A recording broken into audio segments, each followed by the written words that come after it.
Olá, seja bem-vindo ao Pode Emagrecer com a doutora Patrícia Torres. Esse projeto que a gente tem como objetivo levar até vocês conteúdo de qualidade, falando não só de emagrecimento, mas da vida saudável, desde a infância, desde a vida intrauterina até a fase adulta. Bom, e hoje vai ser um podcast bem diferente do que a gente está acostumado, mas eu considero um dos mais importantes. Por quê? Você deve estar se perguntando aí, o que nutrologia, emagrecimento tem a ver com a pediatria? Bom, na verdade, a gente sabe que a nossa saúde é bem estabelecida lá na infância. Os nossos hábitos de vida, a forma como a gente constrói isso em nosso corpo, o nosso painel metabólico, o cuidado com as nossas vitaminas, tudo isso a gente trabalha desde a infância. E esse fator é principal para um desenvolvimento de uma vida adulta saudável. Então, gente, eu resolvi trazer para vocês uma pediatra maravilhosa, que tem um carinho enorme com as crianças, com seus pacientes, para falar nada melhor do que alguém que vive isso todos os dias, para contar para a gente sobre a infância. Então, Jennifer, seja bem-vinda. Vou deixar você se apresentar, contar para a gente sobre a sua história, o que te levou a escolher a pediatria e sobre a sua vivência diária um pouquinho para a gente. Obrigada. É um prazer estar aqui. Obrigada pelo convite. Estou muito lisonjeada por estar estreando essa nova área aqui no podcast. Meu nome é Jennifer, né? Eu fiz pediatria no Hospital César Leite de Manhuaçu. Foi uma escolha para a minha vida toda. Entendi. Eu gostaria de falar, primeiramente, o porquê, né, de eu ter escolhido a pediatria. Eu acho que para trabalhar com criança exige muito carinho, muita empatia, perceber mesmo a situação da família e não só da criança. Então, paciência também para entender as demandas. E eu acho que é o meu perfil. Eu não me enquadraria em qualquer outra área. Tenho certeza disso, tá? Depois a gente vai contar por quê. Então, Jennifer, você percebe no seu dia a dia essa questão dos cuidados em saúde em geral, isso que eu introduzi aqui, né, da importância desses hábitos de vida saudáveis desde cedo. Na sua vivência, o que você percebe que pode impactar no futuro dessas crianças? Você acha que tem relação isso aí? Realmente tem a consequência, né? Ela é assim direta. A medicina, na parte da pediatria, ela é baseada na prevenção. Por isso que existe a puericultura, o acompanhamento, né? A percepção de qualquer alteração na criança, ela começa na prevenção. E falando assim em área preventiva, a principal forma que a gente tem já no início da vida já é o leite materno. Não existe alimento mais rico e preventivo para toda a área da criança do que o leite materno. E aí a gente já começa depois, né, na parte da introdução da alimentação, na vivência do cotidiano, a rotina da família. Tudo isso vai desencadear as consequências na vida dessa criança. Uma coisa que eu pontuei ontem foi sobre a pediatria ser considerada a maior área preventiva da medicina. Né? Você considera que isso acontece desde a vida intrauterina? Quais os pontos, os pilares da vida saudável de uma criança que você acha que são inegociáveis aí? Com certeza, a gente tem os primeiros 1000 dias, né, que a gente fala, que ele é do período gestacional da concepção até os 2 anos de vida da criança. Então, isso já diz para a gente, né? O que a mãe vive na gestação influencia totalmente na vida daquela criança e na vida adulta daquele ser humano, né? Então, desde o período da concepção, a gente tem que ver alguma comorbidade que a gestante vai desenvolver, ou que ela já tenha, o que vai impactar ali, às vezes, até no momento do parto, por ser um parto de risco, o que vai impactar depois na vivência daquela criança, alguma comorbidade que ela vai lutar no futuro. Então, realmente, a vida preventiva começa na responsabilidade da gestação. E, às vezes, muitas pessoas não levam isso a sério, né? Existe até a consulta pré-natal com o pediatra, porque durante a gestação a gente orienta, né, sobre essas importâncias, prepara a família para o ambiente ali da chegada da criança, o que é esperado, né? Então, tudo isso influencia muito. Falando sobre esses pilares, né, eu quero que a gente fale um pouquinho aqui, a gente anotou as dúvidas das mães, né, dos mitos, das verdades, mas eu quero que a gente fale, eu vou falar por mim, tá? Vou levar um pouquinho para a minha área e você pode também explicar para a gente da vivência pediátrica. Falando em prevenção, a gente pensa ali na rotina, nos hábitos que eles são reproduzidos muito mais por similaridade, por ver, né, a família inserida naquele contexto, que é uma coisa que eu falo muito, que é sobre o ambiente familiar saudável.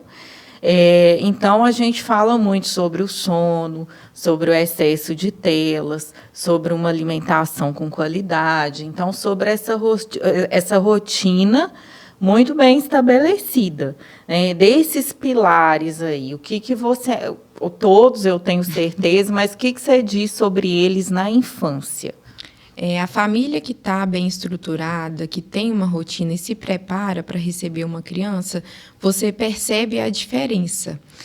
Começando no hábito do sono, no hábito da introdução alimentar, a criança, depois dos 2 anos, ela tem a tendência a repetir.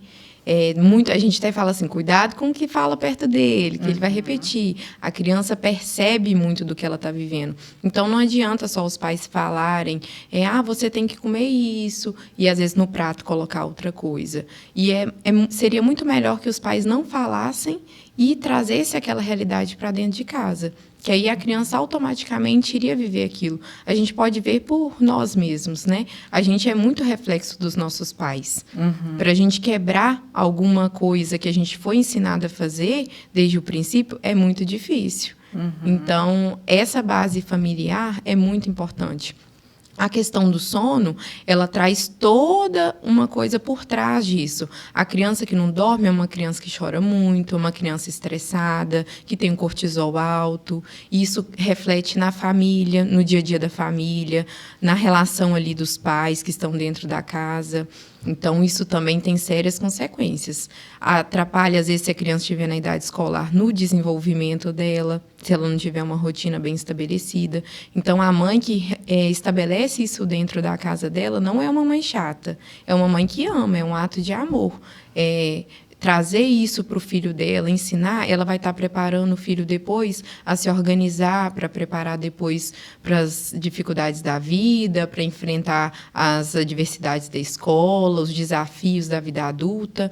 Então, tudo que é prevenção na criança, você está preparando ela para viver o futuro. Inclusive, essa rotina, a rotina do sono, a rotina da alimentação, porque muitas pessoas falam assim... Ai, tadinho da criança, você não vai dar para ela comer? Tá todo mundo aqui comendo. Não é tadinho, porque naquele momento ali você fica com dó. Mas quando aquela criança tem lá os seus 60 anos, que está lutando com alguma doença, ninguém já está vivo para ver isso, né? E, às vezes, quando é uma adolescente que está lutando com alguma compulsão alimentar, quando está lutando com alguma diversidade, um bullying, aquilo tudo é você que vai estar vivendo dentro da sua casa. Então, você tem que estabelecer suas regras e fazer isso como um ato de amor. Que fantástico, viu? Eu queria que a gente falasse, assim, só para a gente organizar para as mães, tá? Os primeiros, por exemplo, 1000 dias, né? Quais os marcos, assim, vamos trazer para a alimentação, então, né? Teve alguma mudança recente na sociedade de pediatria sobre a introdução do sal, do açúcar, até qual idade, o que pode, o que não pode, a princípio? Pela Sociedade, né, Brasileira de Pediatria, Vamos falar dos 1000 dias, né? Que é essa consideração desde o período da gestação. A gestante tem que ficar atenta ao que ela vai consumir. Questão de industrializado, ela tem que ter um acompanhamento obstétrico muito bom para ficar atenta a essas questões. E depois que a criança nasce, existem os períodos, sim, de introdução da alimentação. Primeiro, eu falei como o ato principal de prevenção, o leite materno, né? Ele que vai ajudar ali na imunidade, que vai dar a vivência, o vínculo com a mãe, em sequência, a introdução alimentar. A gente tem alguns métodos hoje em dia, né? O método tradicional, tem o método BLW e o método misto. O que a gente indica melhor, né? Todos eles são aprovados pela sociedade, mas a criança seria interessante ela começar com o método misto. O que seria isso? A criança ter ali a comida ofertada um pouco pela mãe, mas na parte BLW, ela tem autonomia. Por que é interessante ela saber disso? Porque ela vai estar tendo, por exemplo, um brócolis no prato, bem cozidinho, inteiro ou picado em filetinhos, ela vai entender que aquilo é um brócolis. Porque depois, quando ela puder escolher, ela já sabe que ela gosta daquilo. Então, você literalmente ensinou o seu filho a fazer boas escolhas. E não está dando ali tudo amassado, tudo misturado. Então, essa rotina é importante. Você sentar com seu filho, ter um momento, é difícil, vai causar bagunça, mas ter essa paciência e visualizar com ele, explicar o que é que ele está comendo, é importante, para depois não ter essa seletividade. Até se tiver alergia, né? Algum alimento, vai conseguir identificar qual. Sim. Sobre essa questão da parte do açúcar, do sal, o açúcar é muito frisado, né? Antes dos 2 anos, em hipótese nenhuma. Zero açúcar. Zero açúcar, gente. Depois dos 2 anos, o que a sociedade indica? Está permitido, mas não é que você vai incentivar isso, né? É um ato que a família tem que deixar para, se algum dia surgir um interesse de experimentar, ele não está proibido. Mas não é algo que deve ser incentivado, né? A criança não tem o poder de comprar o alimento para dentro de casa. Isso é responsabilidade dos pais ou dos cuidadores, né? Então, a criança ela é ensinada realmente ao que ela deve ingerir. E o açúcar, a grande questão dele, além das inflamações, o açúcar causa essa sensação de recompensa. Então, a criança vai querer cada vez mais, né? Ela não sabe a consequência disso. Já vai gerar o ciclo vicioso ali. E a criança que, às vezes, não receber, vai ficar mais irritada, vai ficar agressiva. E aí, a criança, até os 2 anos, ela tem um desenvolvimento cerebral, então esse açúcar vai prejudicar, e ainda na seletividade posterior. Porque essa criança que foi acostumada com um paladar mais adocicado, depois ela não vai querer experimentar as frutas cítricas, ela não vai querer aceitar as outras coisas. Então, essa questão do açúcar é muito importante. Então, eu vou aproveitar que eu sou mãe e eu sou da verdade, já vou fazer alguns comentários que eu escuto muito sendo mãe, para você desmistificar aqui para a gente. Eu escuto muito, meu filho não come nada se eu não der o que ele quer. E uma coisa que eu falo e que eu gosto de deixar claro é isso, é que a culpa é dos pais. Totalmente. A criança, se ela tem um paladar que já é viciado em alimentos industrializados em açúcar, ela não tem culpa nenhuma. É porque foi oferecido e com frequência. Né? Então, tem isso. Eu queria que você falasse para a gente se existe criança aguada, né? Você falou sobre a dó aí do doce, a vovó, né? Sempre fala assim, ai, tadinho, põe na boquinha dele. E sobre isso, porque uma coisa que eu falo é que fisiologicamente ninguém passa fome. Né? No momento da fome real, aquela criança vai aceitar o que está sendo oferecido. Sim. Então, o que você acha disso? Essa questão da vovó é muito frequente, né? É até engraçado. A gente tem que explicar, principalmente assim, no momento de festividade, que está aí reunida a família, que tem uns priminhos, né? Às vezes você vai querer levar uma coisa diferente para dentro do seu lar. É muito importante você ser firme, né? Igual você disse, pela questão que você é mãe. E às vezes acaba vivenciando isso vendo ao seu redor, né? Muitas vezes nem dentro do seu lar mesmo. os pais eles têm que atingir uma posição perante isso e compreender que as famílias ao redor elas podem não estar em consciência com você, mas dentro do seu lar você tem que estabelecer esses limites. E sobre essa questão da criança ficar aguada, né, no jeito que você falou, se você, por exemplo, estiver ingerindo uma bebida alcoólica, a criança vai ter o interesse de ver aquilo. Às vezes ele fala, ai, idosinha, ele está até abrindo a boquinha, mas você, com a sua plena consciência de adulto, não vai oferecer o álcool para essa criança. Então, por que o açúcar seria diferente? Né? Então, não tem mais o que dizer. Porque as pessoas normalizam muito, né, o uso do açúcar. Eu mesmo escutei muito assim. Até 2 anos você segura, depois você vai ver. Mas não vi, tá, gente, até hoje. Por quê? Porque dentro de casa não tem. E não viciei o paladar da minha filha. Então, ela, inclusive, recusa. Então, é isso, é questão de escolhas e encarar a realidade. Acho que os pais, os avós, a família, está precisando de assumir um papel maior de responsabilidade e comprometimento. Eu já ouvi uma história, eu já vivenciei uma história em unidade de saúde, eu vou te contar aqui, que às vezes a gente pode tirar algo valioso disso. Um adolescente obeso, onde eu precisei orientar a mudança de hábitos, encaminhar por um nutricionista. Eu estava no contexto de uma família num contexto social mais difícil, e aí a mãe falou assim, mas eu coloco a coca na mesa e falo para ele não tomar, ele toma mesmo assim.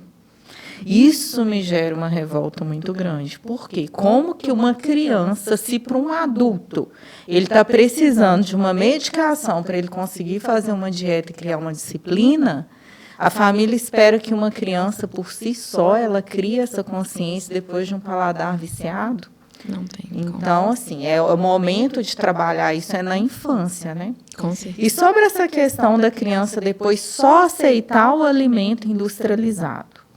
Aí é difícil, né?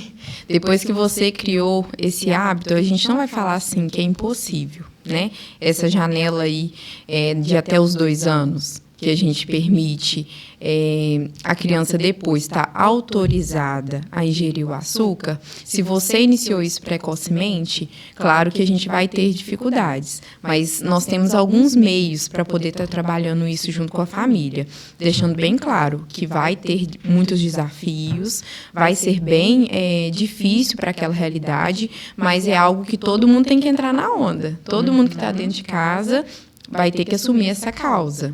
Todos juntos, não tem como. A criança sozinha não tem consciência. Se a criança fosse tomar todas as decisões sozinha, às vezes ela não iria para a escola, ela não adquiria o hábito de leitura. Então, o papel dos cuidadores é cuidar. O açúcar deixa a criança agitada, né? Irritada, agitada. Por esse papel de recompensa, ela vai querer cada vez mais. Piora o sono. Piora o sono. Piora depois o desenvolvimento na escola. Tudo, né? O refrigerante pode quando? Nem pra gente. Eu tô polêmica, hein, gente? Quando que pode isso? Pode falar a verdade. Os industrializados, eles não são permitidos até os 2 anos de idade. E entra na mesma linha de pensamento. Depois dos 2 anos, está autorizado alguns alimentos que contêm o açúcar, que contêm alguns componentes que têm os alimentos industrializados. Porém, a gente não vai estimular. Você não vai ficar comprando para dentro da sua casa, não vai ter aquilo de lanche da tarde, não vai levar para o seu filho lanchar na escola, não vai levar para ele tomar no café da manhã. Então, é algo que você não deve estimular, né, o industrializado. Então, nem tudo não é sobre poder, é sobre a consciência que a família vai ter. Pode nunca. Pode. Até sobre a questão do sal, também estava me lembrando que você me perguntou, ele já tem uma restrição um pouco menor, né? Ele já é permitido após 1 ano de idade. É um período aí menor. O que a gente orienta a família a fazer? Após o período da introdução alimentar, que é ali por volta dos 6 meses, né, quando a criança apresenta os sinais de prontidão, a família até então faça um alimento separado para a criança, sem os industrializados. E aí entra o sal, entra aí outros temperos prontos, e a família fica com dó novamente. Falam assim, tadinho, vai comer uma comida sem tempero. Mas a criança não tem esse paladar. A gente que acostumou, né, com sal, com açúcar, com os temperos mais fortes, muitas famílias, infelizmente, usam temperos bem prontos, isso é muito ruim. E a gente fala, usa temperos naturais para fazer o preparo do alimento. E é mais por uma aceitação própria, né? Até depois, com a introdução do leite que a criança vai tomar, às vezes os pais querem misturar algo no leite, porque isso faz parte da cultura dele, e não porque é necessário. Uhum. Então tá, então assim, o industrializado ele não deve ser incentivado nunca. Salsicha, por exemplo. Nem pra gente. Gente, é porque assim, eu vejo uma criança tomando refrigerante, eu quase choro, sabe? De dó. Da criança. A comida dos aniversários não deveriam ser a comida... Então, ponto. Paladar infantil deveria ser o contrário, né? Quando uma pessoa falasse assim, meu paladar é infantil. Outra coisa que me dá arrepios também, ouvir isso. Com certeza, isso aí é uma consequência do modo lá atrás, da falta de consciência, do modo que foi introduzido. É o famoso que o pessoal fala também, né? Eu dei pro meu filho e não morreu. Uhum. Ele consumiu e não aconteceu nada. Aconteceu. Ele está depois sofrendo a consequência disso. Depois está indo lá no seu consultório, lutando contra isso. E é verdade, tá? Quase 100% dos meus pacientes que hoje são obesos ou diabéticos, você pode buscar que tem uma infância onde a comida era recompensa, onde tinha que comer tudo, onde era uma forma de válvula de escape mesmo, ali no alimento, e alimentos não saudáveis, né? Então, a alimentação, tem mais alguma coisa que você queira colocar que você acha importante? A questão também muitas vezes o adulto, você deve presenciar isso, joga a questão na genética, né? Uhum. Mas eu sou assim porque na minha família todo mundo tem isso. Uhum. Mas aí você vai buscar lá atrás, todo mundo na família tem realmente ou tem os hábitos ruins, né? O principal da criança é perceber que você tem que preparar ela para a vida. Você não tem que pensar na criança apenas na fase infantil. Você tem que preparar ali que você é responsável por toda uma geração que vai vir depois disso. Porque ela vai ser um adulto, ela vai formar a família dela, ela vai repercutir os hábitos que você ensinou. E por mais que eles podem pensar, mas eu ensinei, e mais para frente ele vai comer doce do mesmo jeito, ele vai tomar refrigerante do mesmo jeito, mas a sua sementinha lá você plantou. Teve uma vez que eu li algo sobre que os hábitos que são instituídos na infância pode ser que mude na adolescência, mas a tendência na vida adulta é restaurar o que aconteceu na infância. Isso é fato? Com certeza. Ali até os 2 anos, a criança vai ter a consciência de tudo que ela recebe e, a partir disso, ela vai começar a refletir esses atos em todas as ações da família, em todas as áreas. E depois, na adolescência, ela começa a lidar ali com as escolhas. Então, por conta dessa liberdade, acaba sendo mais prazeroso no momento, ela vai encaminhando por esse lado diferente, né? Pode ser uma escolha diferente do que a família ensinou. Mas aí na vida adulta, o jovem adulto, ele começa a relembrar o que realmente foi passado para ele. E aí já com a consciência das consequências daquilo. Então, realmente, a tendência é voltar aos ensinamentos que foram pregados pela família. Na infância. Quanta responsabilidade, hein? Uma coisa que eu lembrei aqui, que eu já vi casos graves sobre, é o mel. Após 1 ano, né? Sim, a questão do mel é muito importante também, né? A família, às vezes, quando a criança está gripadinha, quando está com algum sintoma respiratório, ela pede um xarope para tosse. Já vou dar um spoiler aqui, não existe xarope para tosse. É muito difícil de ouvir isso. A gente tem o mel, que pode ser dado, mas só a partir de 1 ano de idade. É o único que tem a autorização pela Sociedade Brasileira de Pediatria nesses sintomas. Não é antibiótico, não é corticoide, né, para os sintomas de via aérea superior só, de uma infecção. Mas o mel, ele é sim indicado, mas a partir de 1 ano de idade, por conta do risco de botulismo.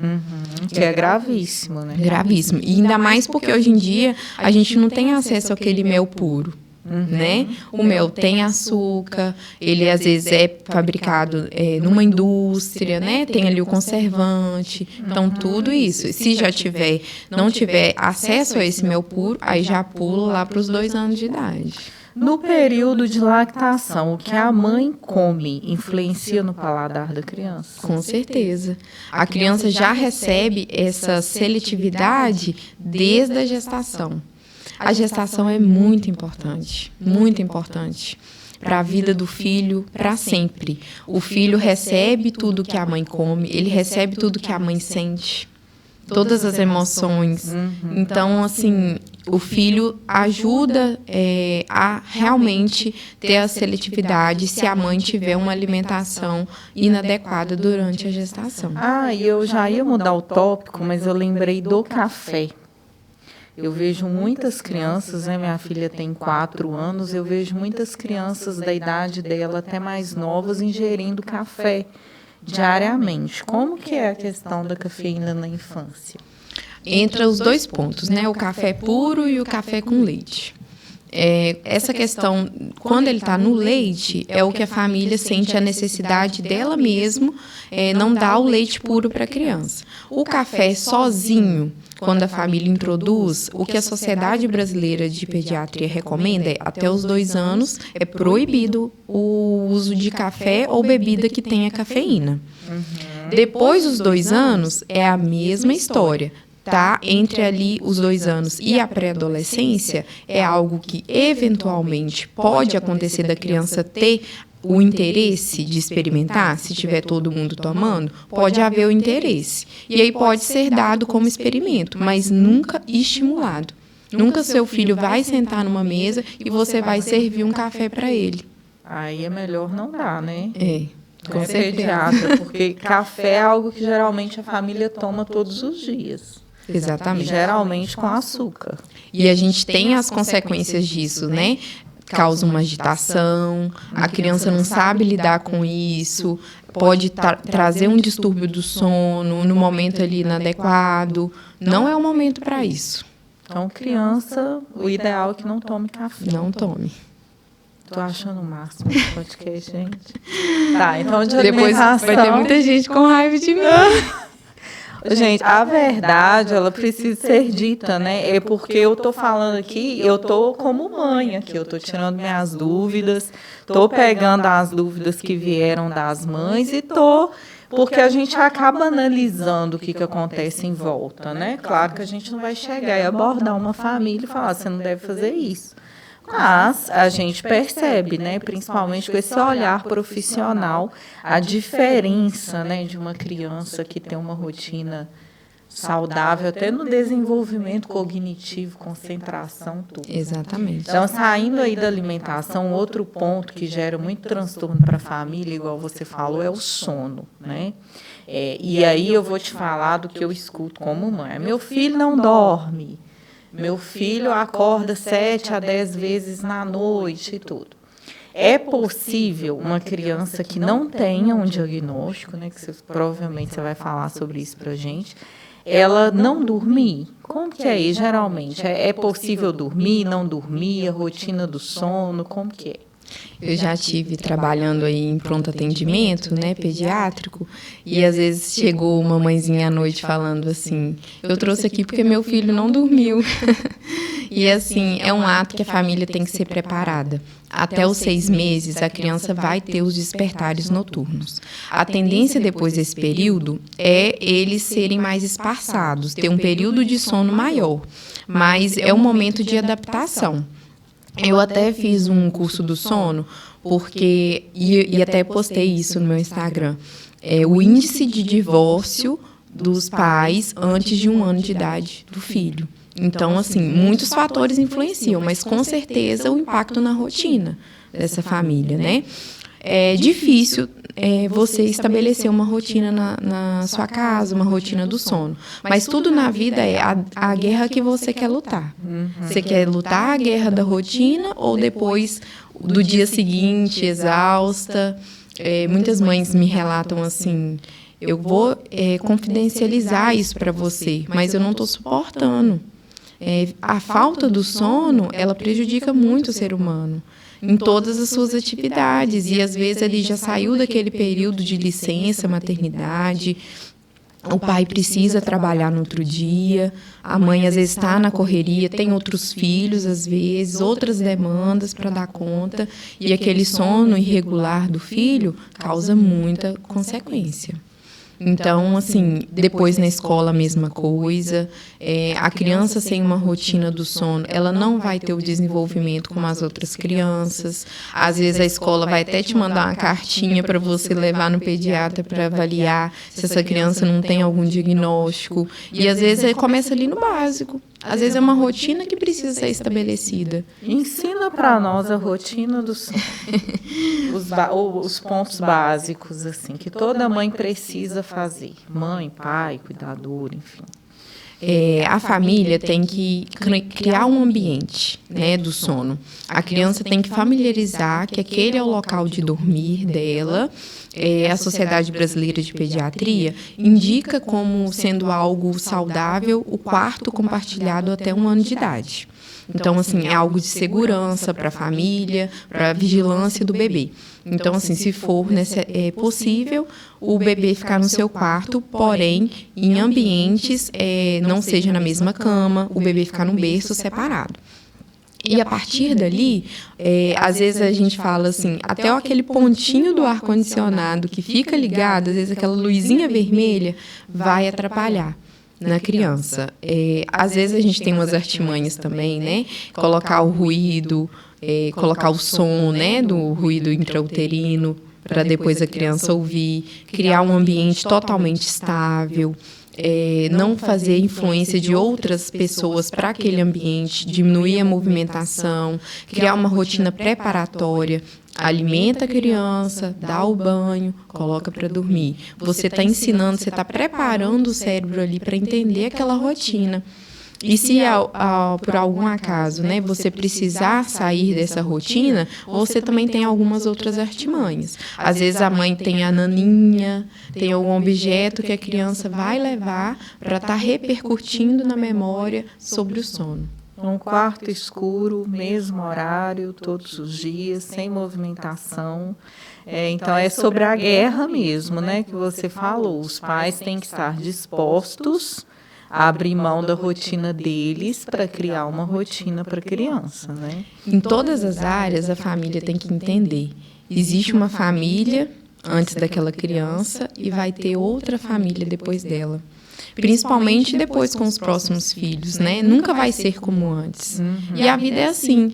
Tem as coisas que vão mudar, mas acredito eu que cada família deve olhar para aquela criança e falar assim, eu não trocaria nada do que eu tinha antes por isso. Exatamente, é assim. Mãe, pai, é assim. E isso funciona, tá? Eu fiz na prática. Funciona, a gente abre mão de tudo, né? Você não vai fazer mais nada à noite, mas você determina o horário, você vai para o quarto, você apaga as luzes e dá certo. Nada compete com uma noite bem dormida. Não, é enlouquecedor não dormir, né? E pegando o gancho do sono, a gente tem visto um aumento aí exponencial de diagnósticos de TDAH, de autismo e de uso de medicações, né? Você acha que pode ter relação com essa rotina? Às vezes, muito diagnóstico é dado precocemente, né? Existe uma pressão ali do ambiente, da escola, que aquela criança convive, muita cartinha que a gente recebe de uma avaliação de como que é aquela criança. Mas, como eu disse, bons profissionais nunca vão dar o diagnóstico de cara. Eles vão analisar o que pode estar causando, o que pode ser mudado na rotina daquela família. É mais difícil? Muitas vezes os pais já querem logo o medicamento. Mas você tem que pensar, como eu disse, a criança, você está preparando ela para ser um adulto no futuro. Então, com certeza, aquele medicamento vai ter consequências. Pode parecer mais fácil, né, ali no momento, Com para os certeza. professores, para os pais. Principalmente. Mas você tem que pensar naquele indivíduo que você está criando. O que você vai causar de consequência para ele no futuro. E é isso, a partir do momento que você decide ser mãe, ser pai, você tem que entender que você vai abrir mão de muita coisa para a saúde do seu filho, que é totalmente sua responsabilidade, né? Às vezes a gente recebe muitas famílias que não se prepararam para isso, e é claro que nós vamos acolher, falar com muita paciência, ter aquela relação, né? O pediatra, ele vai ser praticamente o médico daquela família. E a gente vai criando essa relação de confiança e aos poucos, em cada fase de desenvolvimento, a gente vai preparando e mostrando para a família o que é esperado, o que a gente pode fazer em relação do que fugiu do controle deles, né? Esse acompanhamento é muito importante. É a prevenção de muita coisa. Não só de doenças, né? É a prevenção de muitos erros, muitas consequências que podem ser evitadas. Pessoal, entrou aqui algo inédito no nosso quadro, tá? No meio da conversa aqui de sono, surgiu aqui nos bastidores, tá? Pessoas com dúvidas. Então, a gente resolveu trazer nossas histórias de vida, viu? De mãe, tem um pai aqui, para tirar nossas dúvidas, né? Vamos fazer o papel de vocês. Então, fala aí pra gente. Então, sobre essa questão do quarto compartilhado, né? Minha dúvida é a seguinte: meu filho vai fazer 4 meses agora e ele tem uma dificuldade assim que quase todos os dias mesmo, 2h30 da manhã ele está acordando e ele já acorda assim chorando muito, querendo mamar, e tem uma dificuldade para voltar a dormir, porque ele dorme no mini berço junto com o ninho, e ele só dorme quando a mãe pega ele assim do lado, né? E tem aquele carinho, aquele afeto ali. Mas a gente já está planejando colocá-lo no quarto dele, a gente já está fazendo algumas adaptações, voltando com o berço normal. Mas assim, minha dúvida é, você tinha falado sobre a questão de 1 ano, mas se a gente fizer isso antes, tem algum perigo, né? Mesmo colocando a babá, eletrônica, enfim, como que funciona? Isso é Obrigada pela sua dúvida, né? Isso é uma questão da família. É o que é melhor para vocês. A gente sempre fala regra, mas existem as adaptações dentro de cada família. Se para vocês é melhor colocá-lo antes no outro quarto, é bom que seja supervisionado, né? Vocês ficarem com ele ali até no momento dele pegar no sono e depois manter uma vigilância, seja pela babá eletrônica, né? Ficar atento aí que às vezes tem alguns pais que usam indutores do sono, então sempre ter alguém em alerta, se às vezes vai fazer o uso de álcool, né, antes de dormir, então sempre ficar em alerta, tem alguém que tem que ter essa vigilância do bebê. Sobre esse vício até 1 ano de idade, é uma nova rotina que você vai criar com a criança. A mesma coisa de usar a chupeta, algumas usam o dedo, né? São novos hábitos depois que você vai criar toda a fase. E falando em fase, essa questão de acordar 2h30 da manhã, a criança passa pelos saltos de desenvolvimento, né? Nessa faixa etária aí que você falou, que seu filho está, acaba que a criança passa por um estresse nesse salto de desenvolvimento e aí ela tem esse reflexo na rotina, igual você tinha dito. Às vezes ele estava dormindo direitinho e criou esse novo hábito, né? E a família tem que atentar também, quando ele acorda, esses despertares noturnos, tem que ser bem cuidadoso, não conversar com a criança, a luz que você vai ligar para trocar ou para dar de mamar, tem que ser a luz adequada. Não fazer nada de muito estímulo para a criança entender que está na hora de retornar ao sono, né? Pensa a gente mesmo. Se você acordar durante a noite para usar o banheiro e pegar no celular, esquece. Então, assim, a criança é a mesma coisa, ela precisa da rotina. E aí a gente entrou aqui no ponto, né, que nós como pais, né, eu tive essa percepção e esse erro, tá, gente? Agora eu volto contra mim, porque eu tenho uma de 4 anos no meu quarto até hoje. A culpa é sempre dos pais. 1 ano não seria muito para tirar depois? Você não acha que a criança se adaptaria muito ao quarto dos pais? Foi uma dúvida, né, que a gente teve. Sim. Até os 2 anos, muita coisa pode ser mudado na rotina da criança. Então, realmente, ela vai acostumar, mas você ainda tem o tempo de mudar isso. Depois dos 2 anos, a criança vai ter um desenvolvimento cognitivo muito grande, de memórias, de criar percepção do ambiente. Então, aí a gente já pode, né, no caso, a sua filha tem 4 anos, já fica mais difícil, porque ela passou dessa idade dos 2 anos. Então, ela realmente criou essa memória fixa, né? Mas a gente ainda consegue conversar, porque ela já tem uma consciência, né? Sabe entender as consequências disso.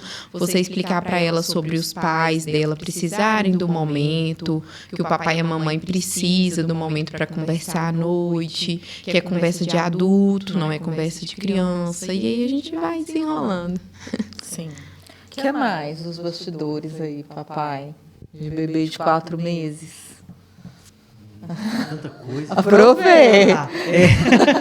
Tem alguma previsão desses saltos de loucura acabarem? Porque, assim, meu filho, por exemplo, hoje no dia da gravação, ele tá assim, ele tá chorando tanto, ele tá tão chatinho, a gente não sabe por quê, e ele aprendeu a gritar. Então ele tá gritando muito, sabe? Então, assim, a gente entende que cada salto, além de ser um desenvolvimento, é uma coisa nova para ele também. Ele não sabe administrar às vezes. Sim. Mas tem alguma fase que ele vai estabilizar esse tipo de salto? Ou até quando? Como é que funciona? Toda fase tem uma nova descoberta, né? Principalmente até os 6 meses, a criança está lidando com as emoções. Depois dos 6 meses, entre aí até os 9 meses, ela aprende a separar mais o que é tristeza, o que é choro de fome, o que é choro de doença, né, de dor que ela esteja sentindo. Então, quando você falou que ele aprendeu a gritar, é uma forma dele comunicar. E muitas vezes não quer dizer que ele está com dor, que ele está sentindo algo mais preocupante. A questão que a família tem que sempre estar atenção, né, àquilo, verificar se não é nada que está acontecendo sério. E aí sim tentar adaptar, deixar o ambiente mais confortável para ele. Esses saltos de desenvolvimento, como você disse, eles têm que significar que seu filho está crescendo, que seu filho é saudável, né? É um período difícil, a gente tem as artimanhas, como eu disse, para poder driblar isso um pouquinho, mas são períodos de fases que cada uma vai ter essa consequência. Depois os dentinhos, depois das emoções, como eu disse, a criança vai aprender a andar, vai aprender a falar, tudo aí no seu tempo. Depois vai chegar o pré-vestibular. Depois, o pior, a vida adulta. A gente falou aqui sobre a questão do choro, né? É normal, é saudável os pais acolherem naquele momento ali de grito, de choro, porque a gente ouve, tem livros que trazem isso. Eu posso dizer que na minha primeira gestação eu li, na segunda você já não lê mais nada. Mas sobre deixar chorando no berço, senão o neném fica manhoso. Como que é isso, assim, cientificamente comprovado? Essa questão, às vezes, tem até uma pressão familiar, né? Você vai mimar seu filho, vai acostumar ele assim. Acontece que, aquele momento, você tem que enxergar a criança como a fase que ela está. Você disse que tem uma filha de 4 anos. Você não volta mais de quando ela tinha 4 meses. Como temos o pai aqui. Então, se naquele momento você acolheu sua filha quando ela estava chorando, você fez seu papel, né? Quem não gosta de ser acolhido quando está chorando, né? Então, assim, a gente tem a criança como cada fase. Tem que ter a vigilância, vai lá ver se está tudo bem, verifica o local, vê se não tem nada, se está tudo certo com a criança. Às vezes ela está precisando ser trocada, às vezes ela está com fome, ou às vezes ela só quer carinho, né? Às vezes, assim, a criança está ali porque ela sentiu sua falta e ela está chorando, né? Então não existe isso. Tudo bem acolher, né? Pessoal, então, assim, falando de mais um dos pontos polêmicos da pediatria, importantes para o estabelecimento de uma vida saudável, a gente entrou aqui no assunto telas, né? E aí, tela? Eu te pergunto. Então, é realmente contraindicado, né? Tem muitas consequências. A tela, até os 2 anos de idade, ela causa problemas visuais, oftalmológicos, problemas no desenvolvimento. Eu já atendi uma criancinha de 4 anos de idade que estava na fase de alfabetização e ela simplesmente parou de ler. E a mãe, nesse caso, tinha um contexto social, ela tinha 2 empregos, ela deixava com a filha, que era maior de idade, mais velha. A filha acabava dando muito celular para a irmã e ela parou de ler. Tudo que ela tinha aprendido na escola, no maternal, simplesmente foi esquecido. E aí entra a questão, a escola mandou uma cartinha para mim, querendo saber já, às vezes pressupondo um diagnóstico, já dando a tendência, e a gente viu lá que estava no hábito, né? Tiramos a tela e é uma criancinha que se deu super bem na escola. A tela, ela acaba sendo um alívio hoje para as famílias, né? No momento instantâneo. A família, ela tem as suas atividades fora de casa. Quando chega no momento de estar em casa, eles querem um descanso. Mas é ruim ouvir isso, mas criança dá trabalho. Criança foi feita para dar trabalho, ela foi feita para brincar, para se desenvolver habilidades. Então, isso demanda uma atenção da família. É mais prático dar a tela. Eles falam assim, nossa, mas eu dou o celular e ele fica quietinho. Mas, realmente, quando você tenta tirar, você percebe que ele fica pior. Você deu o celular, seu filho ficou quietinho. Aí, quando você tira, ele fica irritado, ele fica nervoso, ele não aceita o não, e aí começam outras consequências. Além disso, o celular, ele tem muita informação ao mesmo tempo. Se você for dar um brinquedinho para sua filha, ele vai ter algum estímulo visual, um estímulo auditivo, o celular é tudo ao mesmo tempo. Um desenho que você for ver, um joguinho, fora a falta de monitorização quando isso chega na pré-adolescência. Infelizmente, existe muitas consequências, grupos de estímulos de coisa errada entre os pré-adolescentes, e às vezes os pais não conseguem ter o acesso dessa monitorização. Tem muita coisa que vai desencadeado do acesso ao celular. E as outras telas, elas são menos prejudiciais quando estão à distância. Por exemplo, uma televisão. Por isso que existe a indicação da tela a partir dos 2 anos de idade, conforme a idade. Existe um tempo permitido perante a idade daquela criança. E aí ela já entra no hábito, né? A criança tem que ser estabelecida pela família, o momento de estar ali. E até assim, uma forma de você educar o seu filho para a vida. Porque a gente, se você deixar, você passa horas e horas ali no celular. E a gente sabe as consequências disso, né? A gente teve uma consulta, né, de aula, assim, um bate-papo com uma oftalmologista pediátrica, e ela passou pra gente o quanto que aumentou exponencialmente crianças com problemas visuais. Coisa que não existia antes. A única explicação disso são as telas. As telas, né? Então é algo muito sério isso. Sim. Desenfreado, assim, na criança. E aí a gente teve a dúvida aqui também sobre os brinquedos, né? É certo ensinar que o seu filho tem que dar o brinquedo dele para o coleguinha? Tem algum impacto emocional nisso? Acaba que tudo que você está construindo naquela criança é uma preparação para a vida adulta. Se você ensina que tudo que você der para ela, ela é obrigada a compartilhar, ela chega um momento que ela não vai saber expressar a vontade própria. Você tem que dar uma certa autonomia para a criança expressar. Às vezes não só o brinquedo, às vezes é uma pessoa que ela não conhece e fala assim, dá um abraço nele. Você tem que ensinar a criança a cumprimentar. Oi, boa tarde, bom dia. Mas o afeto, às vezes, é até perigoso, né? Você tá ali em alerta, você não conhece aquela pessoa longe de você, né? Quando ela estiver só com seu filho. Então, assim, ter a consciência que a criança também tem as opiniões, tem os sentimentos. Não tem dia que a gente acorda meio mal, você não tá querendo conversar muito com alguém, você não tá para receber visita, e às vezes o pai tá ali naquela rotina, recebeu alguém em casa. Então, a gente tem que respeitar que a criança tem sentimento. E é uma conclusão, gente, que eu tive aqui muito importante nessa associação da nutrologia, da medicina preventiva e a pediatria, é que tudo o que você está me falando aqui são as pregações que eu preciso dar para os adultos que estão chegando descompensados. São os mesmos hábitos.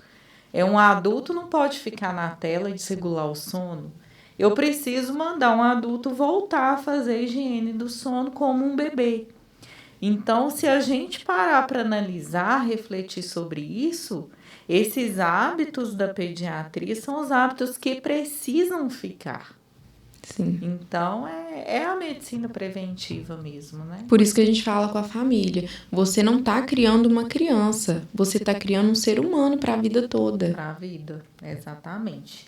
Então, agora, vamos para o quadro que é sobre mitos e verdades da pediatria, tá? Tem muita coisa que a gente já abordou aqui. Então, esses pontos a gente pode passar, assim, de forma mais rápida. Mas a gente considerou as dúvidas das mães, então vamos passar por todos eles, tá bom? Tá bom. O mito número 1. Dormir com os pais é prejudicial para a criança. A gente acabou de falar disso, né?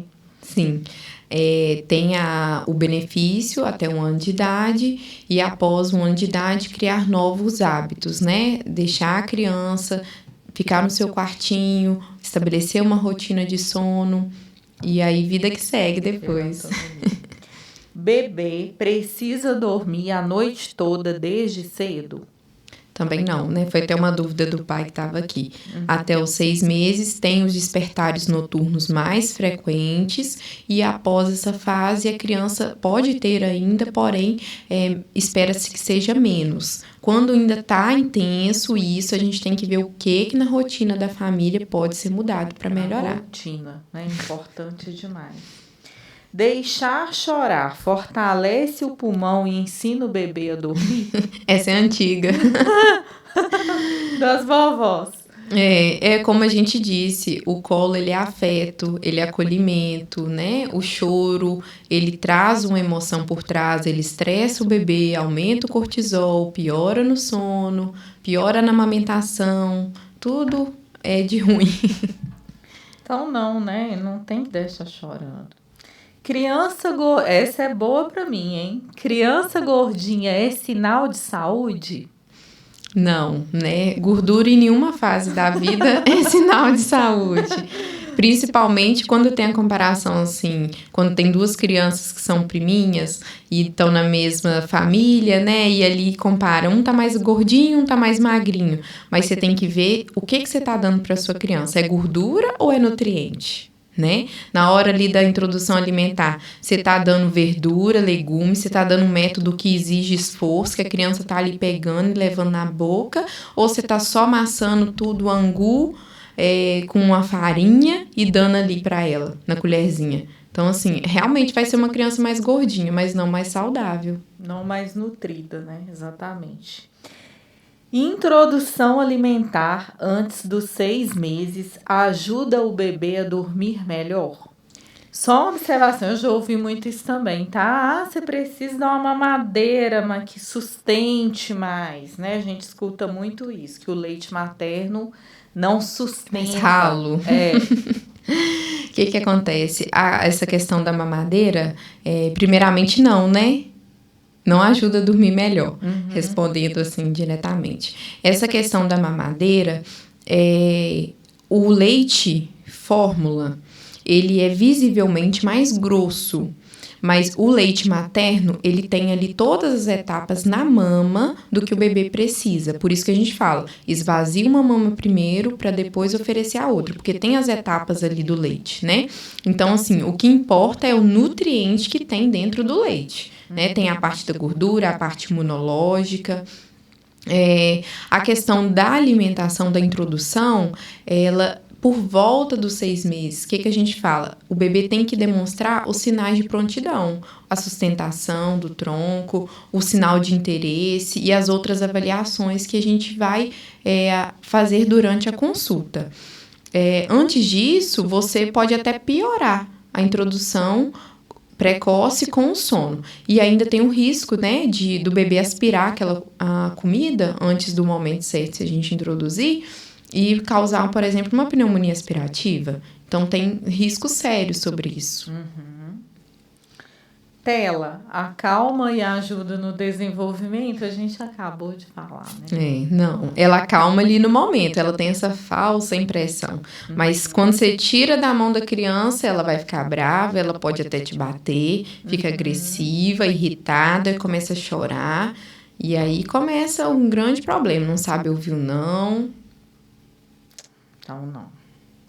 Antibiótico sempre resolve mais rápido? Essa é boa também. Eu acho que a gente até tinha comentado sobre isso, né? O antibiótico para tosse, o corticoide, né? Às vezes é difícil a mãe querer sair da consulta sem uma receita. Mas realmente não, né? O antibiótico ele tem sua indicação.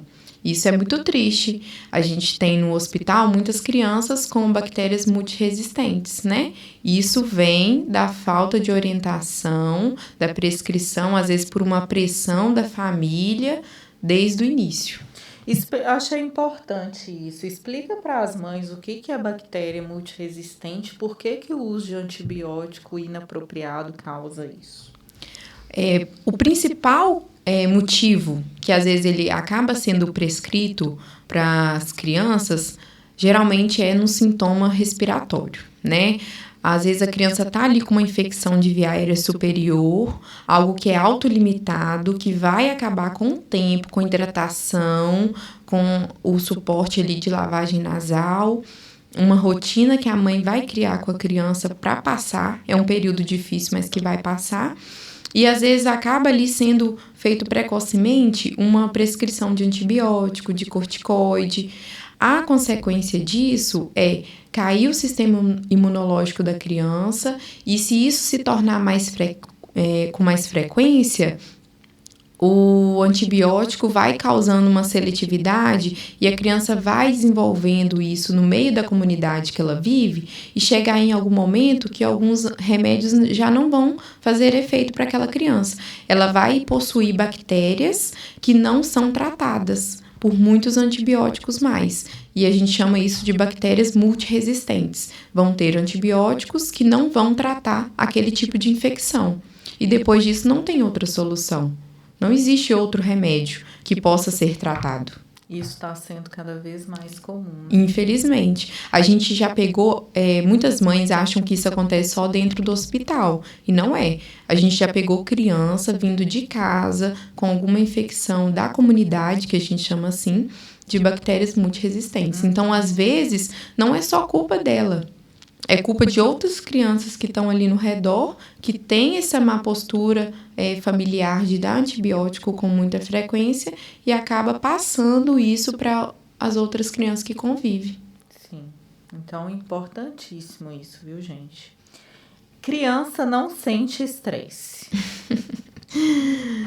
É muito importante isso, né? A criança tem os sentimentos. A partir dos 6 meses, ela começa a diferenciar mais o que é tristeza. E como eu disse, tem o dia que a criança não tá bem, que ela tá entendendo aquilo que ela tá sentindo. Pensa, é um mundo novo para ser descoberto. Isso gera estresse. Às vezes, na fase que tá nascendo o dentinho, gera estresse. Então, a gente não tem ali um boneco, né? Você tem uma vida. Falta de apetite é sempre fase? Não. Muitas vezes acontece isso na pré-adolescência, né? Às vezes a criança, não quer tomar café da manhã, é uma fase. Ou então, ele não gostou disso quando eu introduzi na alimentação, é uma fase. Não. Sempre você vai ofertar para a criança, principalmente ali na introdução alimentar, ela vai recusar algumas coisas de cara, mas não significa que ela não gosta daquilo. A gente fala que você tem que oferecer pelo menos 10 vezes, para depois falar que a criança não vai querer comer. E a criança, ela é bem inteligente. Quando você vai fazer um prato coloridinho para ela, algo que ela não tem costume, e aí depois você vai falar assim, come esse pratinho, que depois eu te dou o que você quer. de tarde e ela chora e ela aprende que se ela não comer, ela vai ganhar o que ela quer, ela vai ser esperta, ela não vai querer comer o que é importante para ganhar o que ela quer. Então, assim, aquilo ali não é uma pessoa falando para a mãe, é uma fase, vai passar. Não, é um mau hábito seu perante a criança. Vitamina por conta própria não faz mal. Essa é boa. A gente tem as indicações, né? Vitamina por conta própria faz mal, sim. A gente tem o acompanhamento na puericultura, as fases da vida que vai iniciar cada medicamento, né? Hoje teve até esse ano, de 2025, uma mudança na Sociedade Brasileira de Pediatria sobre a vitamina D. Então, por isso é importante o acompanhamento correto com seu pediatra, porque você sempre vai estar ali atualizado. E nunca fazer nada por conta própria, porque o excesso de vitamina também tem os seus perigos, né? Você bem sabe. Açúcar em pequenas quantidades não interfere na saúde da criança. Acho que isso a gente falou muito. Tá mais do que claro. Claro, vou até pular. Criança aprende bons hábitos sozinha, sem exemplo dos pais. Não, né? Não, também falando. Não precisa explicar também. Pular consultas não faz diferença se a criança parece saudável. Infelizmente, isso acontece muito. As pessoas falam assim, nossa, nem lembro de quando levei meu filho no pediatra. E às vezes a família convive com a criança todo dia e acha que tá tudo bem. Ou então acontece muito da família perceber algo diferente e aquele assunto ser muito delicado e eles deixarem ali para escanteio, não querer mexer naquele assunto.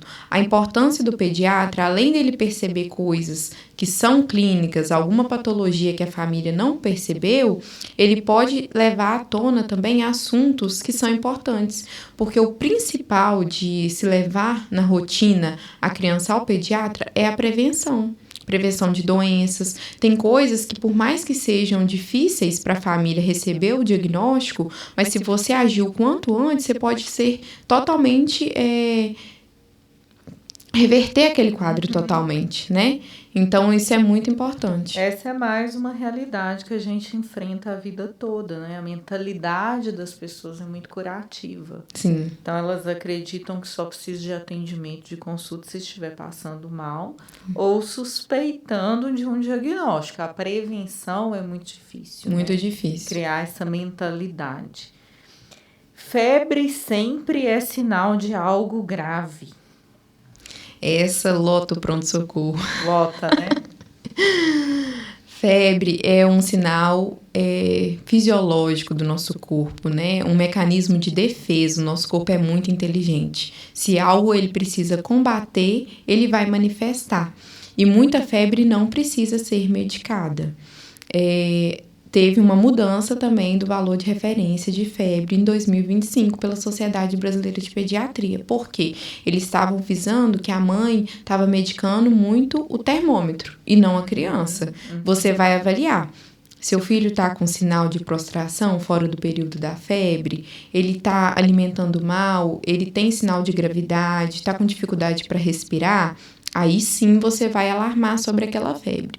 Mas tirando disso, a febre é um sinal de defesa do organismo. E qual que é o novo valor?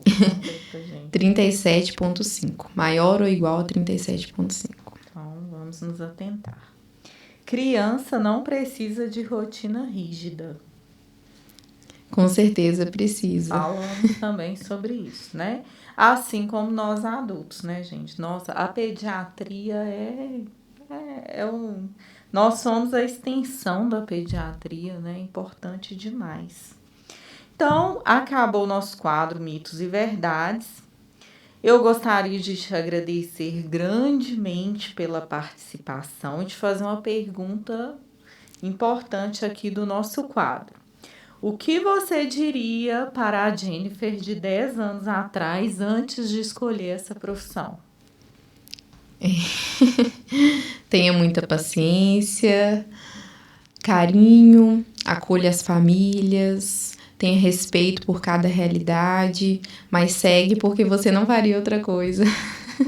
Que mensagem você deixaria para pais e mães que querem cuidar melhor da saúde dos seus filhos, mas se sentem perdidos com tanta informação? Realmente, o mundo de hoje é muito fácil você ter o acesso rápido a alguma informação. E às vezes isso acontece até por meio de parente, de vizinho, o que funcionou para ele. A importância de você ter um médico que te acompanha com uma família ali, o pediatra, ele vai orientar o que é melhor para você. Ele conhece a sua realidade, ele conhece o que você precisa, a situação que você está vivendo, uma relação de confiança. Então, e além, né, claro, ele vai te apresentar uma medicina baseada em evidência, não algo que está disponível só na internet. E isso vai trazer para o seu filho uma consequência de um futuro saudável. E isso me remeteu que a algo muito importante, que é com a inteligência artificial, né? As famílias estão tendo maior acesso a informações e, às vezes, considerando aquilo como substituto de um atendimento.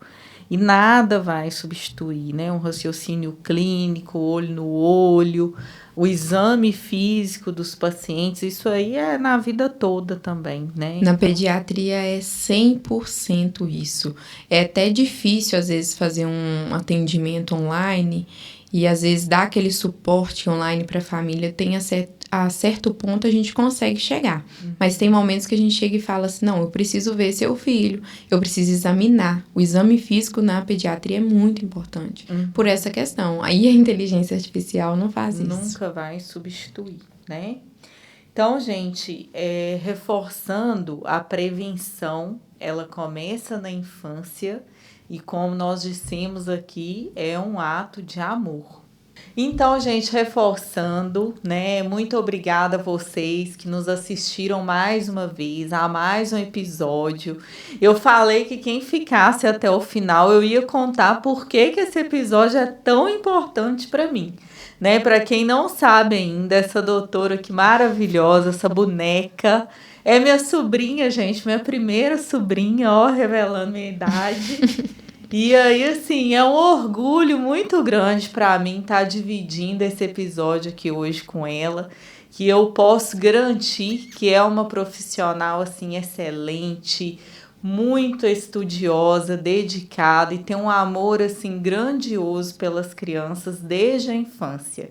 Então, muito obrigada, minha tetezinha, minha boneca. Eu que agradeço.